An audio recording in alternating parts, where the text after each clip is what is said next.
അടുത്തൊരു ചോദ്യമുള്ളത് ഒരു സഹോദരി തൻ്റെ മകനെക്കുറിച്ചാണ്. 9ാം ക്ലാസ്സിൽ പഠിക്കുന്ന മകൻ. അവന് നല്ല കുട്ടിയാണ്, നല്ല സ്വഭാവമാണ്, ദുശ്ശീലങ്ങളൊന്നുമില്ല. അതുപോലെ നല്ല പിന്നെന്താ വെച്ചാൽ നമസ്കാരം, പള്ളിയിൽ പോയി നമസ്കരിക്കും, തഹജ്ജുദ് നമസ്കരിക്കും പറഞ്ഞാൽ. അങ്ങനെ ഒരു കുഴപ്പമില്ലാത്തൊരു കുട്ടി, ധാരാളം ഖുർആൻ ഓതും, അങ്ങനെയുള്ള നല്ലൊരു മോനാണ്. പ്രശ്നം എന്താണെന്ന് വെച്ചാൽ അവന് കൂട്ടുകാരന്മാരില്ല, ഒരു കൂട്ടുകെട്ടുമില്ല. അവന് അവൻ്റെ ഉമ്മയും വാപ്പയും അതല്ലാത്ത കൂട്ടുകാരന്മാരൊന്നുമില്ല. അത് കാണുമ്പോൾ ഇവർക്കൊരു സങ്കടമാണ്. എന്തായിരിക്കും ഇവനിങ്ങനെ? അപ്പോൾ ഇങ്ങനെ ഒരു കൂട്ടുകാരന്മാരും ഒക്കെ ഉള്ള ഒരു ഇതുണ്ടാക്കാൻ എന്ത് ചെയ്യും? ആരെങ്കിലും കാണിക്കേണ്ടതുണ്ടോ എന്നാണ് അവരൊരു ചോദ്യം.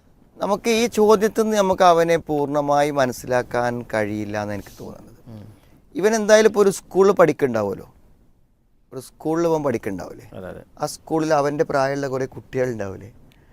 അപ്പോൾ അവിടുന്ന് ഇപ്പോൾ അവൻ്റെ കൂടെയുള്ള കുട്ടികളോ അധ്യാപകന്മാരൊക്കെ പറയാണ് ഇവനൊരു ഒറ്റയാനാണ്, ഇവൻ ആരായിട്ടൊരു ബന്ധമില്ല എന്നൊക്കെ പറയുകയാണെങ്കിൽ നമ്മളത് പുനഃപരിശോധിക്കണം.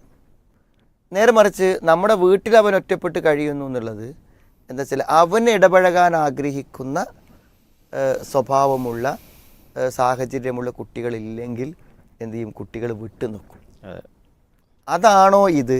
അതൊരു അന്തർമുഖത്വം, ഇൻട്രോവർട്ട് നമ്മൾ പറയുന്നത് ഒരു അന്തർമുഖത്വം അതുണ്ടോ എന്നൊക്കെ നമ്മൾ പരിശോധിക്കണം. എന്നിട്ട് നമുക്ക് വിശദമായിട്ട് പറയാൻ പറ്റുള്ളൂ.